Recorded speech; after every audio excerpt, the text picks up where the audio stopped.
This podcast is a TOFOP production. Head to tofop.com for more.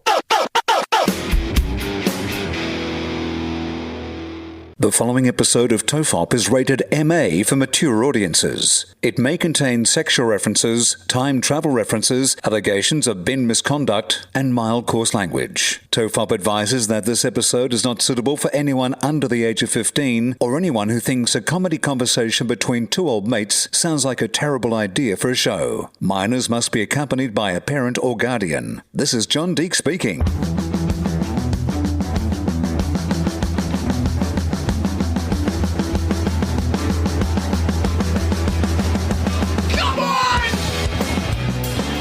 Everyone relax, this is TOFOP. I'm Charlie Clausen. I'm Will Anderson. Hello and thank you for watching.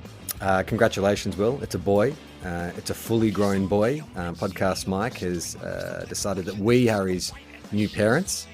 He just told us before we started recording that he was meant to catch up with his parents, but they burnt him. And so you and I are now his mum and dad. Congratulations. Well, actually, what he told us earlier was that he'd have to drop out of the conversation early because he was going to catch up with his parents. And then we were like, okay, so what time are you dropping out? And he goes, no, it's off.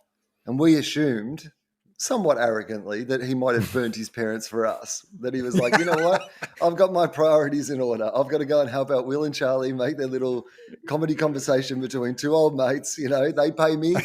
My parents don't pay me anymore. Like, I've got to know where my bread is actually buttered. But it turns out that his parents got a better offer and they burnt Mike. Yeah, I remember, and I don't know if I'm like maybe over the years my brain has exaggerated this story, but I'm pretty sure I had a friend who, when he graduated high school or when he got into university, his dad presented him with a bill for like the last 5 years of schooling or something, like his high school, like shoes, books, maybe even petrol from driving him to like the footy and stuff like that. But like he got a bill. He had to work off like a $1,000 bill from his dad. Now, I know what happened. I can't remember the exact figures or what he was charged for. But have you ever heard of anything like that where parents are like, you owe me? I mean, my mum, we had to pay board. Like when we got to 18, we had to pay her. We had to contribute to the household, you know, like the bills and stuff like that. So we paid board. That was fair enough.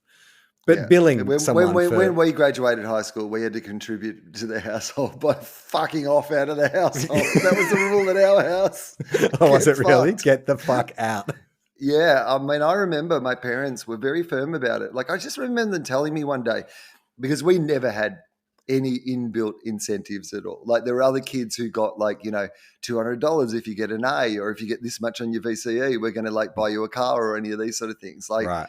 Growing up on a farm, you know, we worked on the farm. We got paid, like our parents paid us to work on the farm. So we had a little bit of money put aside to, you know, cover our first car, or, you know, any of those sort of things that you might want to do, go away to university, or, you know, go on an overseas holiday or whatever it might be. So, but we had to work for it the entire time. And there was definitely always, I remember my mum very clearly saying that it's your parents' job to raise you until you can look after yourself. And then you've got to have raised them well enough that they want to leave.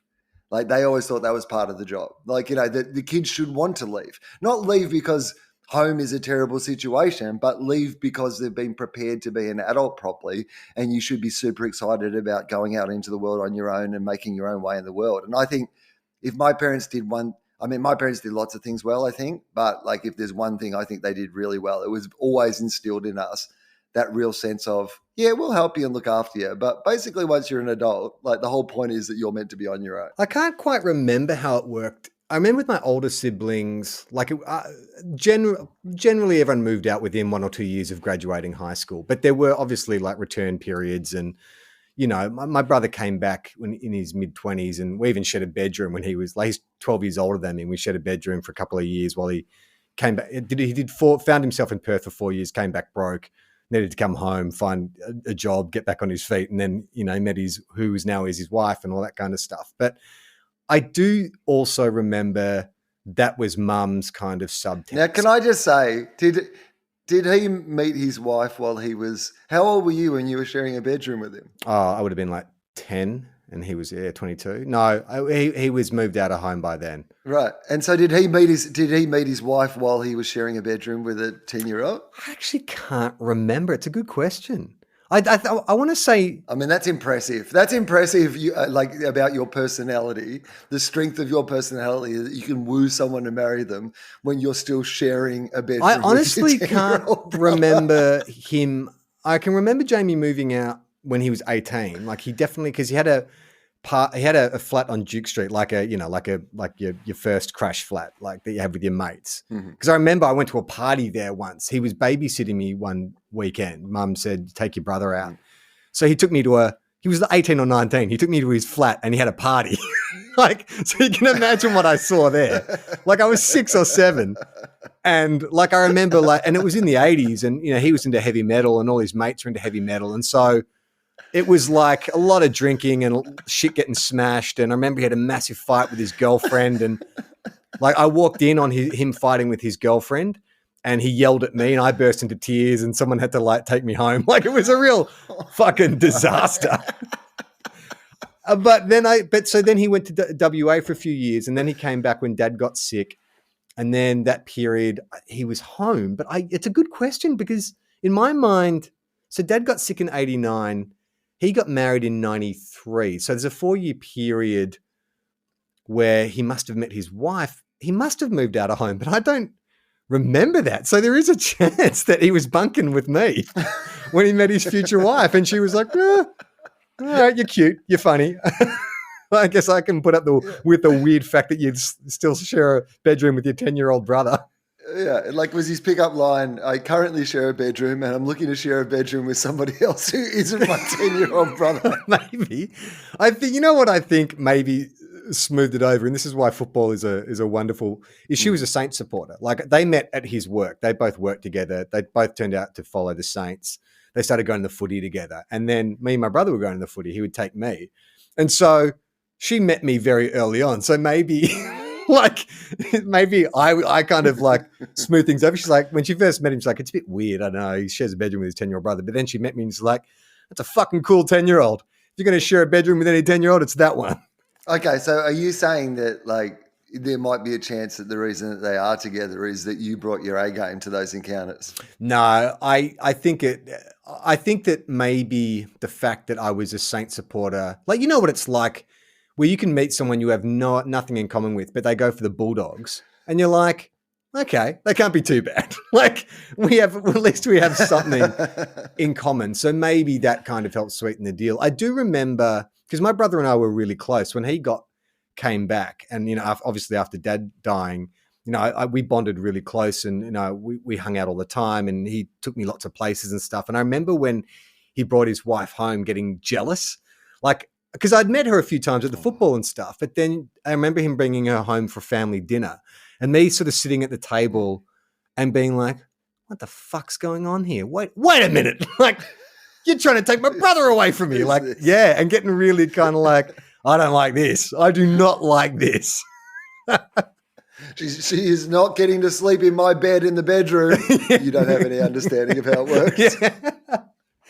Well, it's funny you should bring up me as a 10-year-old, Will, because I've just been cleaning up the office and I found a whole bunch of stuff from when I was a kid, diaries and journals and all this kind of stuff. So I thought today we could take a little a walk down memory lane with Charlie Clausen.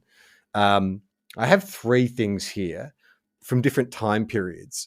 So I'll let you choose. So there is a fairly emo period, which we've sort of delved into before, which is like my high school period. I found I didn't realize I had 2 journals that I kept while I was in India. So I found the second journal with a particularly funny entry. Or we can go way back to when I was in grade 3 or grade 4, and my friends and I were really into. Shows how things haven't changed that much. We used to do a pretend radio show. We'd go to my mate Martin's place with a tape deck and a blank tape, and we would do a radio show. Back then, I lisped quite heavily, and the sponsor of the radio show was Kids Biz. Do you remember that toy company, Kids Biz? So I'd often introduce the show as being brought to you by Kids Biz. So this is a little... Now, Can I ask this though? It had an actual sponsor. No. It was just because we watch TV and we realize, you just pick stuff up as a kid that TV shows have sponsors. We attached a fictional sponsor to our show, which was called Goodnight Australia. Yeah. So here's okay. But now here is my question: Yeah. Why then did you make it a sponsor's name that you could not say? Because I was a kid and I watched Saturday morning cartoons, and Kids Biz always advertised on like the Early Bird show or whatever I was watching. So I wasn't like a Monty Python Biggeth Dicketh kind of sketch where it's like, well, maybe it was. Maybe my mate set me up. I don't know. Well, you know what it is? Maybe it also was a copyright issue. Like if you'd actually said Kids Biz, you might have got sued because you weren't sponsored by Kids Biz. But as long as you're being sponsored by Kids Biz, everything's fine. Kids Biz. So the show we did was called Goodnight Australia. And I'm assuming it was a talk show. So this is a little script. What time did it come out at night, do you think? Like this talk show? Like, do you think it was a late nighttime show? It's like a 9:30 kind of show. I mean, what would it? So this is dated. So it's the 14th of the 10th, 1986. So I would have been 9 years old. So what would have been on? So it would have been Hey Hey It's Saturday. It would have been Early Bird Show in the morning. Did we have any before? It's pre Steve Visor. We didn't in Melbourne Tonight. Was that a thing? Graham Kennedy, maybe.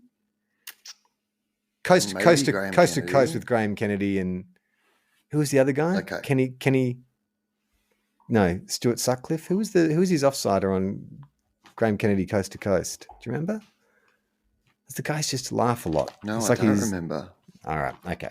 Anyway, so this is a little sketch, I guess, I wrote for Goodnight Australia. Mm-hmm. It's called Horror Stars Out of Work. And it begins. Hello all, and welcome to Goodnight Australia. Tonight we're going to be interviewing horror stars that have retired. You on board?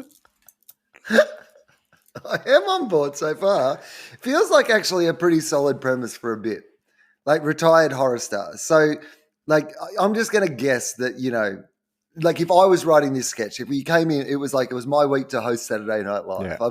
Something's happened, something I've done's blown up. They've given me the opportunity to host Saturday Night Live. I've gone into one of those famous writers' meetings where they're pitching me a whole bunch of ideas and they're like, retired horror movie stars. Yeah. All right, great. I'm in. I can see where this sketch is going. It's really a question of semantics. Stars might be misleading because that suggests like Bela Lugosi or, Boris Karloff.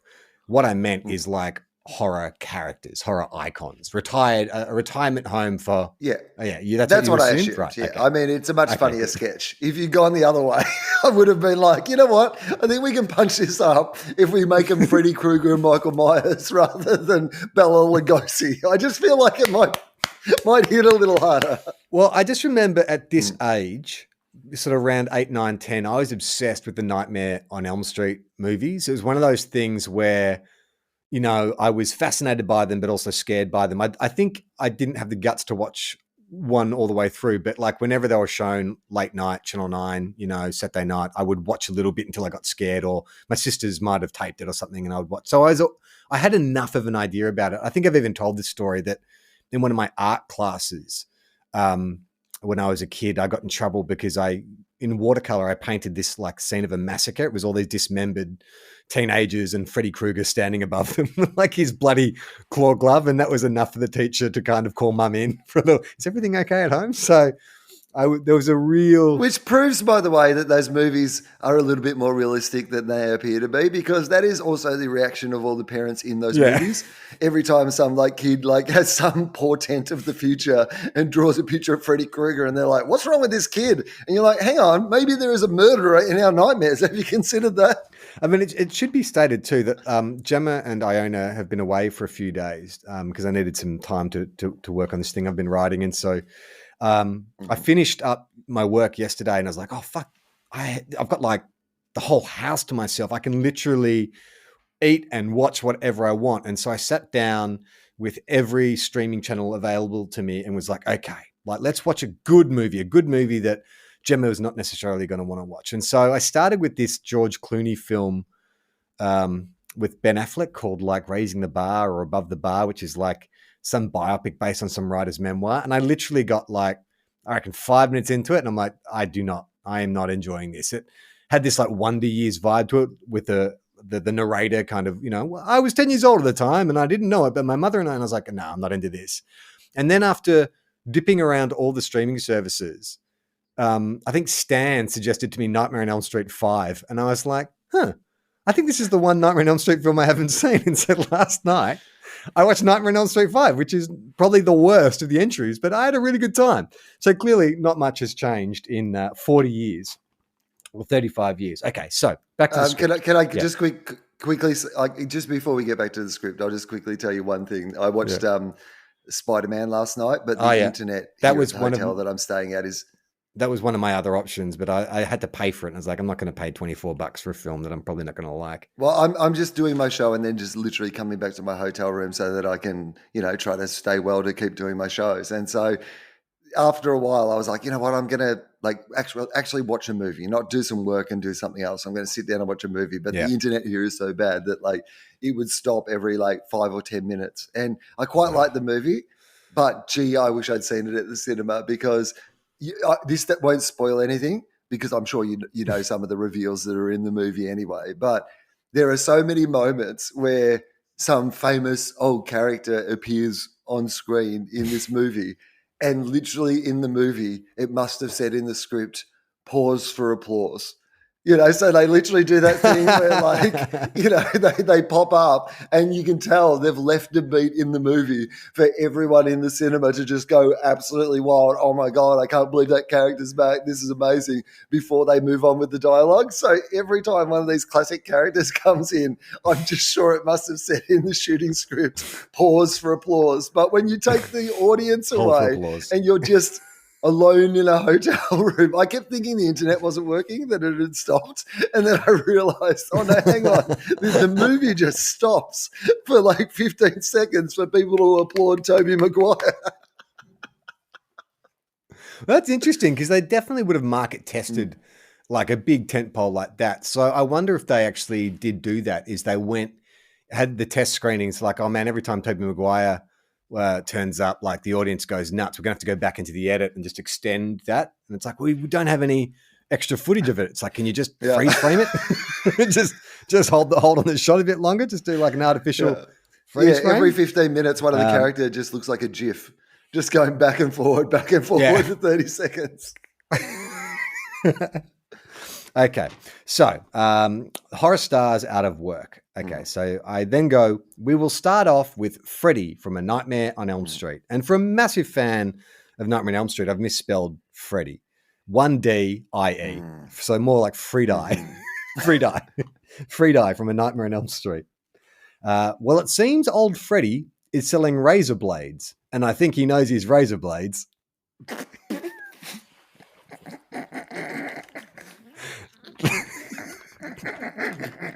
I was 9. All right. So, just go easy. But even as a 9-year-old, I'm like, that's pretty low hanging fruit. Like we could probably, let's keep working on that idea. Right? You just don't go for the first thing you think. He's got knives for hands, Freddy Krueger, right? Well, he's not Edward Scissorhands, but he has a knife glove. So like selling razor blades isn't actually, it's going to be fiddly with a knife glove, like you want to be using the knife glove razor blades you have. Like he wants to be like working in a kitchen or like, doing something with the knives, I would have thought. Again, I think it's clumsy language. I think he's endorsing razor blades is what I'm thinking. He's a spokesperson. He's like on the cover of a magazine. Yeah, Gillette. It's a Gillette Mac 3. It helps you slice up teenagers. They're the razor blade of your dreams from the Freddy from your nightmare. Perfect. That's good. Okay. Now, for some reason, I just drop off like modern horror icons because naturally you'd think, I've done Freddy, I would do Jason, I'd do Mike Myers. But now I start going into like the old Universal horror characters because maybe that was just the breadth of my knowledge. Right. And now we go to the Wolfman. And good old Wolfie. What's Wolfie up to? Is selling hair tonic to bald people. Yeah? Selling hair tonic to bald people. Now, it seems that my joke structure comes along. What is the first thing you think of when you think of this person?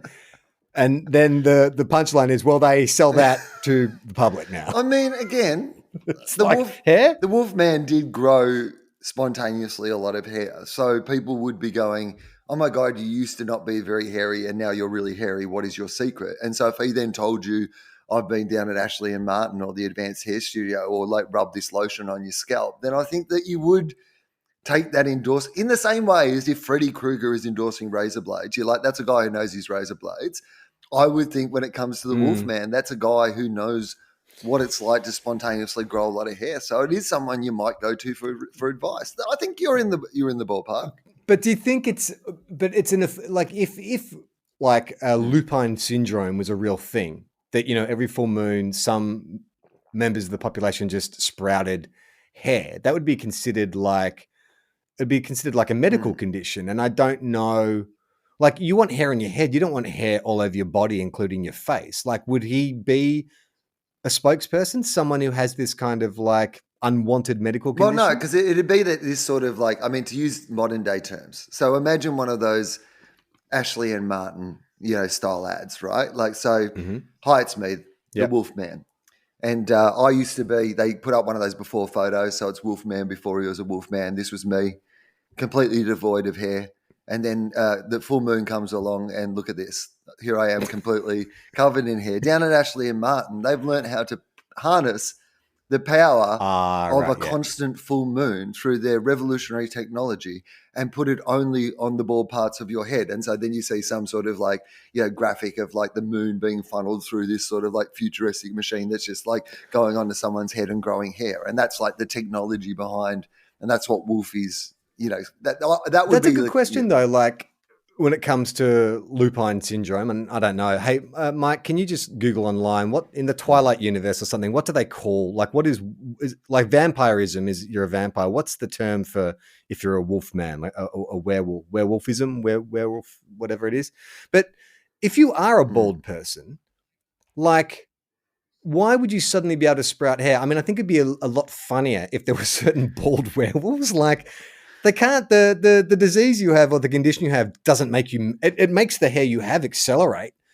But like, if you're someone who's already bald, like you're Hulk Hogan, you know, you're not suddenly growing hair on top of your head. Like that little thing that Hulk has out the back, that'll grow longer, but he's not suddenly growing. And so you would have bald werewolves running around. I mean, sometimes people say this isn't an edgy podcast, but the fact that we're wading into the world of humor about bald people so recently after what happened at the Oscars is remarkable. But I think you're right. I like the idea because, like, sometimes, for example, my brother, he's going bald on the top of his head, but he grows a much more impressive beard and he has like chest hair and stuff in a way that so I've got lots of hair on top of my head, but I like can't grow a good beard, don't have a lot of chest hair, body hair. So it's not unusual that someone can be balding on top but still have heaps of other hair on their body. So I think you're right. Yeah. I like the idea. Like this that you just can't grow it where it's not there. Right. That there are still but bald then it's werewolves. Like they're completely covered. Yeah. But otherwise they're just thinning on the top. They're combing it over so none of the other werewolves notice. And then the reverse is like me, where I'm super hairy from like the neck up and hairy from the knees down, but I'm relatively like hairless here. So when the full moon strikes, I get super hairy, but I'm still like basically naked, which is a problem if you're a werewolf, because at least your genitalia gets covered.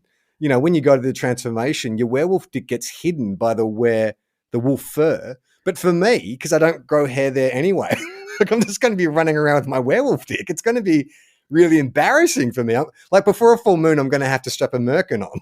Like some kind of like wolf fur merkin. I do love the idea that the werewolf like power only works in places that you're already growing hair, because that would just mean for me that if I turned into a werewolf, I would have even like higher hair on the top of my head and then just like a couple of really long strands of hair out of my nose, some out of my ears, and like a couple of rings around my nipples, and that'd be about it. He's a werewolf, but that's it. Well, the good thing about that too is it makes you kind of identifiable. Like in film lore, you know, a werewolf becomes a werewolf and it just appears like a monster. No one really knows what it is. It's just this wolf man. But if the werewolf was just exaggerated versions of your own features, like for instance, you could recognize Kevin Bartlett as a werewolf really, really easily, couldn't you? Because it's like, oh, well, it's still like he's got lots of hair here and a few of those hairs are brushed over here. But, you know, it's essentially the same guy. It's just Kevin Bartlett if he was a wolf. Yeah, no, I think that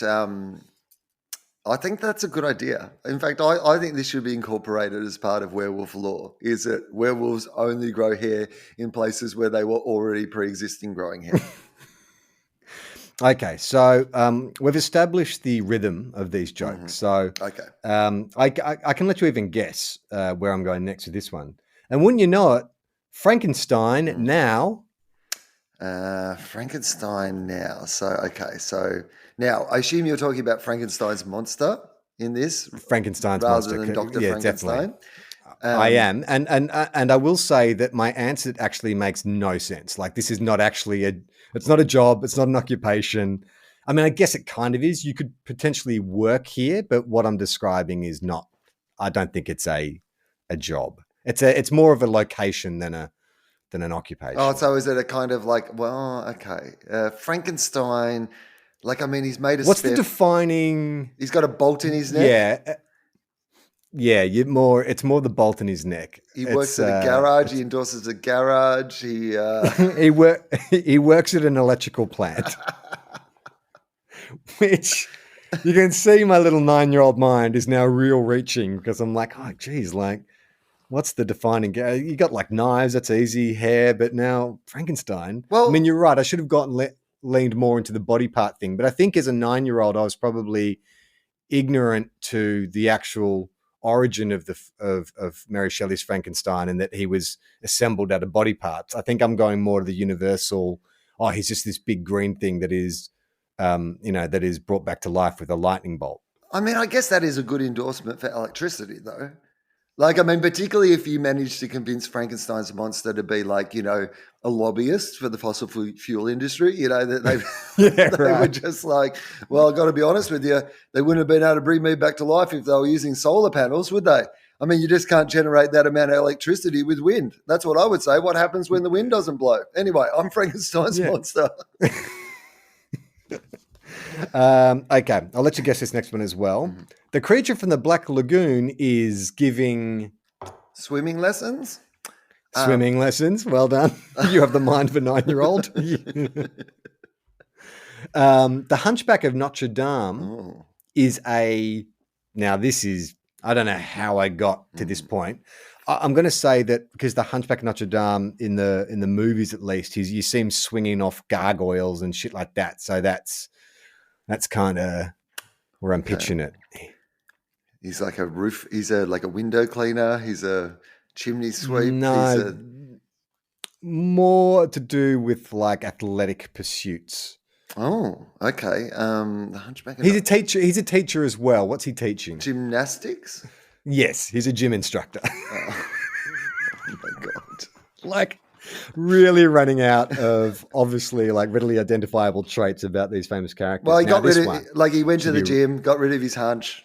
Yeah, now he's doing a whole bunch of like endorsements about some super machine that he's got that'll actually get rid of your bad posture as well. It's a little thing that shocks you. It's a little bell on the back of your neck that shocks you every time you lean over. Okay. Count Dracula, what does he do? Works at the blood bank. Works at a blood bank, and then, but he takes mostly deposits. You like that? What does the mummy do, Will? She raises her kids, I suppose. Yeah, this is actually similar to the Frankenstein dilemma, where clearly I'm like, I can't think of. I mean, okay, let's break it down to like a 9-year-old level. What's the most identifiable, defining trait of the mummy? Wrapped in bandages. Wrapped in bandages. So the mummy, I say, runs a material factory. Not even works at Spotlight. Or, is a paramedic or something to do with bandages, works in a material factory. So much like runs an electrical plant, runs a material factory is the most generic, vague occupation. going around. Oh, no. Sorry, I missed a bit. The mummy runs a material factory in Egypt. Oh, yeah. Well, that's good. Close to home. Close to the pyramids if you just want to pop home, pick something up. What's the mad professor doing? Is the mad professor actually like a distinctly iconic horror character? I mean, it's a trope, right? Right. I did not know that there was an original archetypal mad professor. It's just like it is a character type rather than like a Frankenstein or a Dracula or something like that. So yeah. What's he doing? I don't know, making crystal meth. It's 1986, Will. Come on, crystal meth doesn't exist yet. He's a chemistry teacher in Transylvania, which is kind of not far from the Walter White thing. I mean, Walter White was a high school chemistry teacher. So, exactly. This is just early on in the origin story. But, then he's around Transylvania for a while. Someone's selling some blue blood around town. Okay, so what does Medusa do? Are you familiar with Medusa? Yeah, it's a head of snakes. So it's going to be a hairdresser or something to do with snakes. No. What's her power? What? Sorry, what? No, that's right. She does have the head of snakes, but what's her power? What does she have the power to do? Oh, can she turn people into stone or something? She can turn people into stone. So what is she doing for a job these days in retirement? I mean, the funny thing is the whole premise of this is horror stars in retirement. They all seem to be working pretty bloody hard. They've all got second jobs. They're all doing basically the industry they were already in. Like, these aren't real big twists on what they're doing. Like, I mean, the default for me works at a stone shop, makes stones, gets stoned. This is similar to the Dracula, and there's a double beat to the gag. Okay. Medusa, Medusa sculptures people in art class, and then in brackets I wrote, it's a bit suspicious because they're so good. Ah, right. How is it suspicious when we're all aware that that is her MO? She turns people to stone. Like, are you the one guy walking into Medusa's art class going, wow, these sculptures are so lifelike? She's like, yeah, dude, I'm Medusa. No, she said that she carved these ones. She definitely didn't just turn people into stone, but they are amazingly accurate. Okay. What does the blob do? And much like Frankenstein and the Mummy, I'm just making up a thing here. This is not an actual job, I'm pretty sure. The blob runs a blob factory? Pretty much. The blob runs a jelly factory.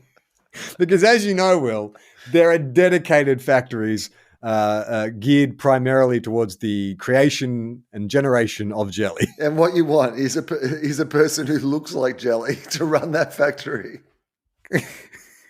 Wow. First-hand experience. And then I write, that's pretty disgusting, huh? And then I wrap up with, well, I think that about wraps it up the show for tonight. Oh, no, really? Please. I've got so much more gold to dispense. Oh, yeah. So I finished with strong with the joke. Is this like a sketch or a monologue? Like it's really kind of taken the form of like a top 10 list or something, top 10, horror movie retirees. But it feels like to me you've welcomed people to the show. You've done your list, and now you're saying thank you very much, good night. So is the entire show just this one list? I can't remember how we used to structure the show. I remember we used to take it. Well, there was two modes. We wrote stuff that we would perform, like mock interviews and stuff like that, and then sketches like this. And then the rest of the time was recording our farts. So, I mean, I'd be amazed if that tape still exists, because it would just be like intermittent of like children screeching into the microphone of this tape recorder and then just the sound of farts. So it'll be somewhere. So I finished strong with a gag. Well, I think that about wraps up the show for tonight. I got that from the Mummy. Get it? Wraps it up. Oh, well, good night. And I've actually scripted, oh well, good night. Almost like I was anticipating the lukewarm response. Good night. Oh, well, good night. Shouldn't more shows finish like that? Oh, well, good night. Oh, mate, there are a few jokes in my show that like are oh well, good night jokes, and like, and I would love after each one of them to just say, oh well, good night. So how has it been? Because you didn't get to do your normal run-in for No. this show where you do your trial shows and stuff. So what's that process like when you're actually like on the big stage, paying audiences, paying full price in, premier venues in Melbourne, finding your way through a show? What's that been like? It's been really interesting, actually. I mean, the show's, I think, in pretty good shape, like considering how little time I've had to put it on stage and work it out. So it obviously improves every night. That's just the way, like sometimes it gets to the point where you just need to put it on stage and start working on it on stage. But it's been an interesting experience just being here for the festival because it's still, like, I mean, there's a lot more COVID cases down here at the moment. So there's still a really sort of cautious buzz around it all. It's not like everything's back. You do feel like you're doing this thing in this weird in-between period. And even just in the room, half the people wear masks, half the people don't. Like, just in general, nothing feels like we've arrived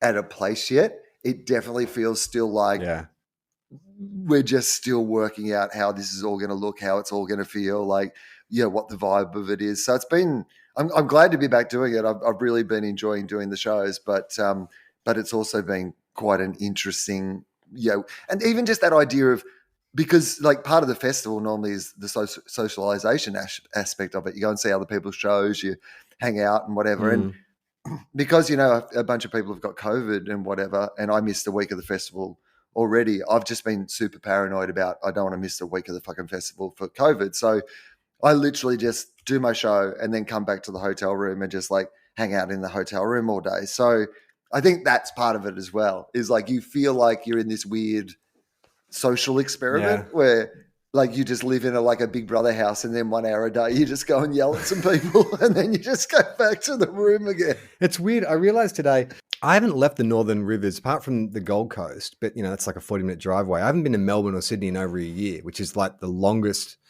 I think I've been away from either of those two cities. And I was thinking about it last night because she took Iona to Melbourne for a few days to catch up with friends and see family and stuff. And I was talking to her and, she was sending me lots of photos. I was like, oh, it's so great, to see Iona going to all these places that we used to hang out and stuff. And I was like, isn't it weird? We've talked a lot about on this show about nostalgia and, how we sort of tend to flock back to the music we listen to and the comic books and the movies and all that kind of stuff. And even though I have not lived in Melbourne since I was 24, mainly lived in Sydney or up here now, I still consider myself like a Melbourne guy. Like, it's weird. Like, I have rejected everything that Melbourne is. I couldn't be further away. My lifestyle now could not be further from that kind of, metropolis, cosmopolitan, cafes on every corner lifestyle. Yet I still claim in my heart, it's like that guy having a midlife crisis. It's like, oh yeah, I'm still like 23 and, buff. And it's like, no, you're not. And it's like, I don't know I can claim to be a Melbourne boy anymore when my entire time is spent wearing shorts and t-shirts and sandals. I haven't been to a cafe or seen a theater show or a stand-up show or a band like in a pub venue in years now. But it's kind of like this thing that I'm holding on to. In fact, this week I have Claire Tonti on TOFOP. We had a great chat, and the first half an hour is a bit like a therapy session because when we recorded it, it was when the Northern Rivers got hit with that second wave of flooding, and I was here on my own with Iona. Jem was off at a conference. Iona got really sick. I was minding a friend's dog for the first time who I didn't know, and the dog wouldn't stop fucking barking. So I had like floodwater coming in downstairs. I had a sick child and this baby, and I was just stressing the fuck out. Like, it was just 2 days of just stressing the fuck out. And then, the only thing that seemed to save me was watching videos of Five on YouTube, like watching like whatever videos I could find of Five. And as we talked about in this show, I don't know what triggered this kind of interest in Five, but it just became this kind of like safe place for me. So when I was talking to Claire about it, she was like, oh yeah, I know what's going on here. She said, I talked to lots of mums on my podcast and you're going through an identity crisis. And I'm like, what do you mean? She said, well, it happens a lot with parents when you know, you've gone from one lifestyle where you could do whatever you want and see whatever you want and, you know, experience anything you want. Now you're sort of in service of this child. And while you love that child and stuff, you do start to go, hang on, like, who am I again? And so the fact that I'm sort of retreating back to this late 90s boy band that I was never a fan of in the late 90s, it's not so much them or their music. I'm retreating back to a time in which I had no responsibility, you know, in which, like, I just moved to Sydney, you know, the world was at my feet. I had everything in front of me. And so in some weird kind of like childhood, like, or adult trauma kind of way, midlife crisis, I guess it is, like, my brain is going back to just give me things, remind me of when the world was like a safe place. Remind me when the, you know, climate change was just this kind of concept. Remind me when, you know, you didn't have responsibilities and you weren't going to die any second now. Like, and so that's, I guess, what I've been doing is this, like, this weird insulation. And I think the Melbourne thing is another version of that, where it's like, oh yeah, you know, when Gem and I first met, you know, we were living in Melbourne and we had our friendship group, and Sunday sessions would be spent at the vineyard, or, you know, you go to the pub somewhere and you didn't have any responsibility. You could drink all night on a Sunday night and not have anything to worry about on a Monday. And I don't know when. I'm hoping that this is just like a phase that I'm going through, that I will get over it and readjust and accept the fact of where I am presently. I don't want to be retreating back into my memory of how good things were, because I feel like I'm the uncle in Napoleon Dynamite who's always just talking about, you know, back when I was in high school, I was like the quarterback hero. Yeah, I know what you mean, but I also think that there's just a role for comfort spaces. So we've talked about this before on the show, but the other night when I just came back here after the show and I couldn't get the internet to work well enough to watch a movie or anything. So, like, all I could do was like watch clips on YouTube. So I'm just going through, like, you know, songs and whatever on YouTube. And then eventually I find myself to the place that I always find myself to when I go down this hole on YouTube. I'm like, fuck it, I'm going to watch Bruno Mars dance. And so I went.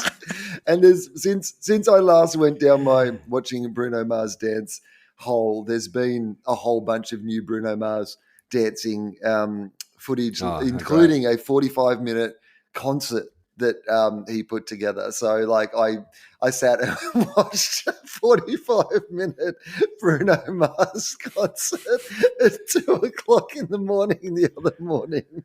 And I was just like, this is as safe as I have felt in a very long time. Like, in a world that is absolutely terrifying, for this 45 minutes, I understand that I am in the safest entertainer's head. I think he is just, and I mean this, I don't mean he is the most talented person in the world. I don't mean that he is the, the best musician or the best songwriter, but I think he is the best entertainer, like all-round entertainer, singer, dancer, just put on a show. And, like, the fact that, you know, his gang, his musicians and dancers, like, the fact that you will see a song performed different ways. Like, you know, you see them do it at the Super Bowl, you see them do it at their concert, you see them do them some music awards, and they're not doing the same choreography, they haven't set it up the same way, they're not wearing the same clothes. Like, the fact that every time they're doing it, they've thought about it as a different performer. Like, Bruno Mars, I've never seen Bruno Mars in concert, but I was like watching this concert film the other night just going, if Bruno Mars ever comes to Australia again, I am absolutely going to see Bruno Mars in concert. I think there's certain artists like that where even if you're not a fan of their music, like Beyonce, I don't really listen to Beyonce's music, but I've seen a bunch of her, like, concert films and stuff, and she's incredible. And it's really about the spectacle, you know, and the idea of actually, what was I watching? There was someone, one of those music documentaries where they're talking about the first artist to really, like, art director a kind of concert. Like, it wasn't, you know, back in the day, it used to be the band would just come out and play, but then the idea of having, like, an artistic director, maybe, who was it? It was someone who, like, people think is shit. Oh no, it was Grace Jones. Sorry, Grace Jones. I don't know how I went on this Grace Jones rabbit hole, but I'm like, I don't really know anything about. We were watching an Andy Warhol documentary, and there's Grace Jones. And I'm like, oh, I'm aware of Grace Jones, but I don't really know who she was. And so then I found out that she was this, like, model, and then she became this avant-garde kind of artist and musician and a bit of a pop star in the late 70s, early 80s. But she was one of the first people who was like, well, I'm mates with all these fashion designers and artists and stuff, I'm going to help them. I'm going to get them to help me design a show, because I don't know what her musical ability was or even what her voice was like. But that's not why people went to see Grace Jones' show. They went to see the costumes and the lighting and, you know, the way that she would, you know, bring herself onto stage and stuff. And now you sort of expand that. It's been co-opted by pop stars where, you know, Miley Cyrus will get the dude from the Flaming Lips to be the creative director of her show. And so I had friends who would not listen to a Miley Cyrus song to save themselves, but they were going to the Miley Cyrus concert because they were like, it's fucking incredible. Like, it's really, you know, the costumes and the props and everything like that. And so I can sort of understand that. But Bruno Mars, I would be quite happy to see like Bruno Mars unplugged. You know, just like, if he's just going to come out and sing and do a little dance, then I think, yeah, that he's kind of the opposite of that. Yeah, I mean, so I watched this 45-minute documentary concert film, you know, that promo film that they'd made. But then I just started going, I'm going to just watch them on every TV show they've done. So there's one that they do on Ellen where they do Uptown Funk on Ellen. And like basically Bruno and his boys are in the front row of the audience, and they've just like got the entire audience to do all the stuff behind them, like do all the call and response stuff. And I'm just like, the fact that they went to all that effort, you know, like they could have come in and just done the song, done their choreography, whatever, but they've clearly, and the charm that that man has. So this promo, you know, kind of record launch, you know, film thing, there's interstitials in between where he's going around Harlem giving out free tickets and sort of like meeting characters around Harlem, and then him and his boys will just do these little pop-up stoop concerts and like in a restaurant or in a bar or whatever. And it just like the level of just brutal charm that he has for a tiny little man, like he is just relentlessly charming. You've seen that footage of him as like a 3-year-old Elvis impersonator? Have you seen that? There's a clip of that online. So this is how I got back. This is how. Okay, so there's these things called the Kennedy Center Honors. Do you know the Kennedy Center Honors? So yeah, so they're honoring some musician, and then they get like other musicians. Are you talking about the Sting one? The Sting Kennedy? Is this the one you're going to bring up, or the Police? The Sting? Because I've seen that one where Bruno performs for Sting. So Bruno performs Sting. And there's also one where he does Prince. Right, I haven't seen that one.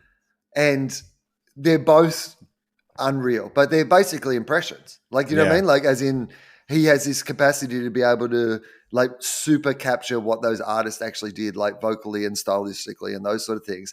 I actually went into it because I was watching Heart do a version of Stairway to Heaven to the Led Zeppelin guys. And if you've never seen it, like just seeing like them just crumble one by one on the balcony as they kind of witness Heart do this amazing version of Stairway to Heaven. It's just, but then, then I just went down that rabbit hole of just watching one after one after one. And then that got me onto Bruno Mars. Yeah, it is funny. Like, I think the difference with your like comfort food and my comfort food is mine swings between like, you know, this sort of frozen in time boy band in the 90s when everything was possible. But then I will leap forward to present day and be like, oh, fuck, like, look at them now, 3 of them. And they're doing these kind of like town fairs. Like they do nightclub gigs, and they'll do a tour if there's like a bunch of boy bands in the 90s. They'll do one of those, like it's a compilation jukebox sort of tour. But there's the one guy in it, Jay, the rapper, who kind of just disappeared from the public eye. As soon as the band was done, he just retreated, didn't do anything. I have been like Bob Woodward. I've just been on the trail trying to fucking find out where is Jay, man. Like, and I'm like, this is the 2022 World Wide Web. I cannot find. There's not one skerrick of evidence of where he is now, and I just want to know: is he okay? Where's he living? Like, does he still rap anymore? Because he had some pretty good flow back in the day when he was in Five. But then the other part of me is like, but Charlie, he doesn't want to be found. Like, that's why he's retreated from the public eye and doesn't have any social media. And like, you can't find anything on him beyond, he did an interview in 2013 to defend himself about what the other guys in the band said about him. And that was the last thing he did. And then I saw Abs being interviewed last year. And the question was, do you keep in touch with any of the guys in the band? He said, yeah, I talked to Jay a fair bit. And I'm like, oh, Good. So Jay's still alive. I feel okay.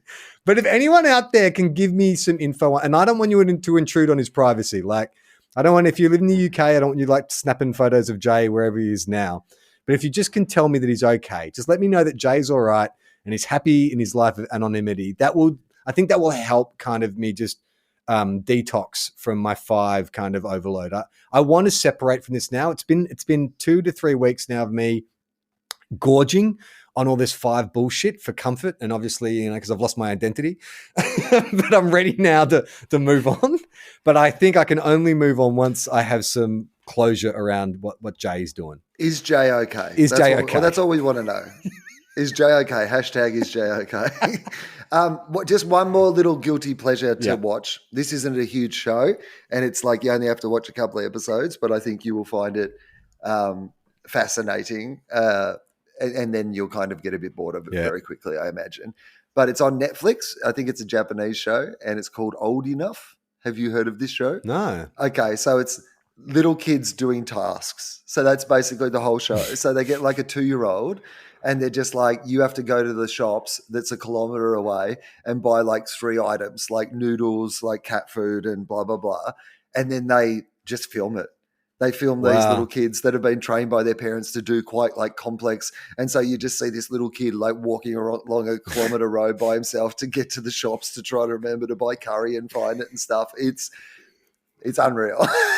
Well, that sounds great. And that sounds the complete opposite to what I've been watching on Netflix this week, which was the Jimmy Savile documentary. It's almost the complete opposite. It was originally going to be called Old Enough as well, but luckily this Japanese show got in. Oh man, it is. I know a bit about the Jimmy Savile thing, but it is just crazy, like how someone can be hiding in plain sight like that. I mean, in fact, one of the people they interview even says that about him. It's like he was like a conjurer, like he just kind of had an ability. Because one of the things they do in this documentary is they keep playing clips of him where he seems to be confessing or giving little hints about what he's actually doing. So he's got this public persona. And they make this kind of link because he was Catholic, and he talks a lot in these interviews, hours and hours of interviews, about having to atone for his sins. And so one of the journalists kind of speculates, like the fact that he was doing all this charity work and he's so heavily involved in charity work, it's almost like this vicious cycle where he would do these horrendous things. And then for atone, he would like raise 40 million pounds for like a hospital and then do something else horrendous. And so it became this kind of like awful cycle. But it's kind of like the Michael Jackson thing where it's like, he was telling us what he was doing. Like he was sitting there holding hands with a 12-year-old boy at like a business meeting. And everyone's like, oh, Michael's so quirky and weird. He's just like an artist. And it's like, no, I think we've just been blinded a bit here by the celebrity. Yeah. Like a pedophile wouldn't get on TV and hold hands with a child. A pedophile wouldn't get on TV and look like if somebody drew a pedophile in Pictionary like Jimmy Savile did for fucking 30 years. Like, I mean, that would have been like that. People just must have had that thing where they looked at him and go, if he was a pedophile, he clearly would not. He tried to disguise. He wouldn't come dressed as a pedophile every day to this. Like, that's too on the nose. Yeah, it does feel a little like that. Well, let's get to some mail before we go. Had an interesting bit of correspondence from Jalen, who I think has written into us before. I think Jalen was the one who fed a TOFOP episode into the AI to come up with hello and thank you for watching. So Jalen says, I'm currently listening to episode 371, The Cock of the Walk, in which you are reading through a list of best time travel movies of all time from Wired.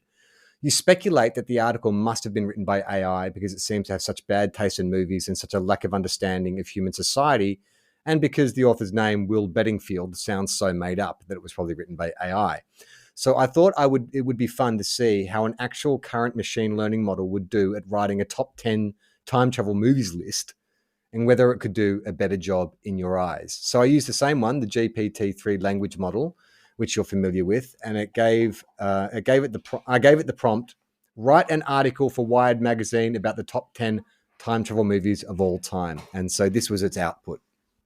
So what I might do is I'll read you the AI's like little intro, and then I will alternate between Wired reviews and AI reviews, and you tell me which you think is which. Okay. Okay. So this is the AI writing their intro. So just a refresher, the Wired intro went something like this. Time travel, time, the ravager of youth, spoiler of milk, humanity's oldest and deadliest foe, yet in films we can conquer time easily, running it forwards and backwards, skipping into the future or past with a simple edit. Okay, so that was their little flowery intro. This is the AI's. Time travel has been a popular plot device in fiction for centuries. It's been used in novels, short stories, film, television, even video games. The appeal of time travel is obvious. Who wouldn't want to go back in time and fix a mistake or meet a historical figure or see the future? So far, pretty close, right? That doesn't sound... I mean, so far the AI is better. Much more clear. Sets up the article much better.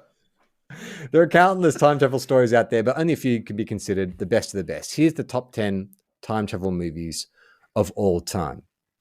Okay, so we know that they didn't mention Back to the Future in Wired, but this is what the computer says about Back to the Future. This classic film about a teenage boy who accidentally travels 30 years into the past is a must-watch for any time travel fan.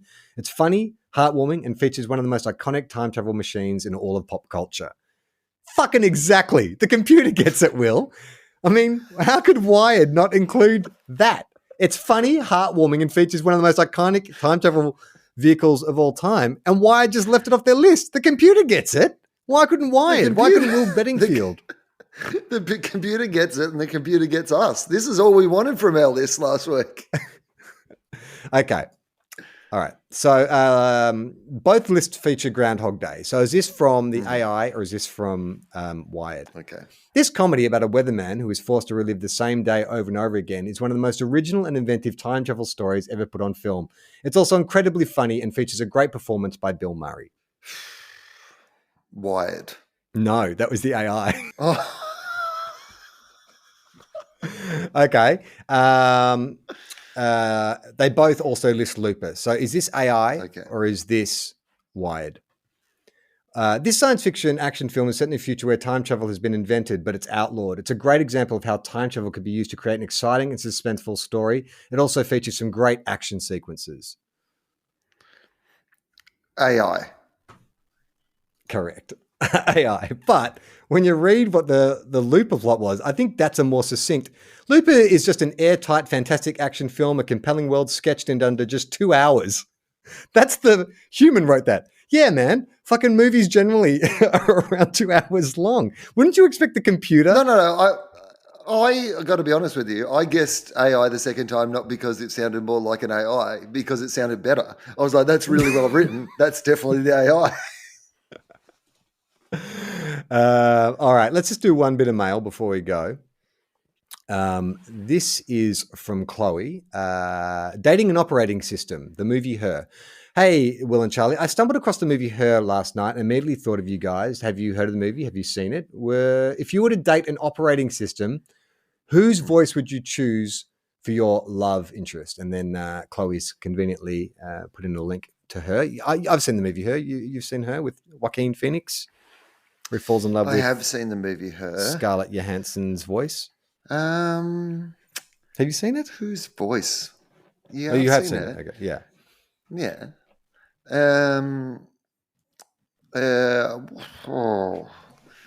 Like Kate Blanchett. Like I feel like Kate Blanchett has like a voice that would be soothing to listen to regularly, but that I'd also like, obey if it was giving me some sort of instruction. Well, yeah, I mean, she's played like a goddess, and she's also played like, I think whose voice? I mean, Scarlett Johansson's pretty good. She has a very, it's not a famous voice, but my old therapist, she had the most relaxing, soothing voice. Like it was actually a challenge sometimes to keep my eyes open. When I was delving into some childhood trauma, it was quite hard to stay awake because she would talk to me and it was like she had the most relaxing, I don't know if it was a thing that they train psychologists in or if it was just a natural gift, but it was almost ASMR level. Like she just had the most wonderful, gentle, everything will be all right kind of tone, to the point where she broke up with me when she told me she was moving to another state and that I'd need to find another therapist. I was like, can we do this over the phone still? Like, can you just like? I'd prefer it over the phone. Yeah, and could you whisper just a little bit more? There was nothing sexual about it. It was just like it was like in the same way that certain people, like their dogs, will just like go to sleep if hey, it's okay, it's okay. She was like that. Like she would talk to me, and I'd just be like, yeah, everything's fine, man. The fact that your father never hugged you, don't worry about it. It's fine. It's cool. Lots of people have parental issues, and you've got them as well. All right, that's TOFOP for this week. If you want to support the show, you can. You go to patreon.com. We're just about to record a bonus TOFOP. Every couple of weeks, we get a little bonus pod goes up there. There's also a bunch of great artwork. Everyone Relax, the comic strip that James does based on our podcast. There's Quantum Cops. There's great stuff there. So that's patreon.com/TOFOP. And in this era of kind of unreliable sponsorship, it's probably the best way to support the show. And a lot of you have been sticking with this through this period when we weren't putting out as much content. We appreciate that. And also we have a football podcast called Two Guys, One Cup, which is on the Listener app. Tell people about that show, Will. Well, I've actually watched some football this weekend. I went 3 rounds without watching any football. I watched 3 games of football, and they were all great games. And then I was going to watch a 4th game of football, which was my team playing. And then I saw the result of that game, and I thought, I'm not going to watch any more football. So anyway, I've watched my 3 games of football I'm going to watch for the season. So tune in this week to hear me talk about that. New FOFOPs also at tofop.com. Last week was Dave, or was that Gareth you did last week? I can't remember. Dave Anthony last week. Gareth Reynolds was on a couple of weeks ago. And you're this week with Claire Tonti. With Claire Tonti, Planet Broadcasting and host of Suggestible and Taunts. It's great. I love Claire. Really great podcast. That it will be coming out on Tuesday. And I think that, no, you want to plug some shows? You got some dates and stuff to plug? So Melbourne International Comedy Festival, We're Logical, 2 more weeks of that. We're Logical is also going to Sydney at the Enmore and Brisbane at the Brisbane Powerhouse. And I am also doing my What You Talking About, Will improvised show the last Sunday of the comedy festival and the last Sunday of each of the weekends. The weekend I'm in Sydney on the Sunday and the weekend I'm in Brisbane on the Sunday. The What You're Talking About Will shows are on those Sundays. Go laugh and have fun and don't think about your imminent demise, especially if you're in your mid-40s. I'm Charlie Clausen. I'm Will Anderson.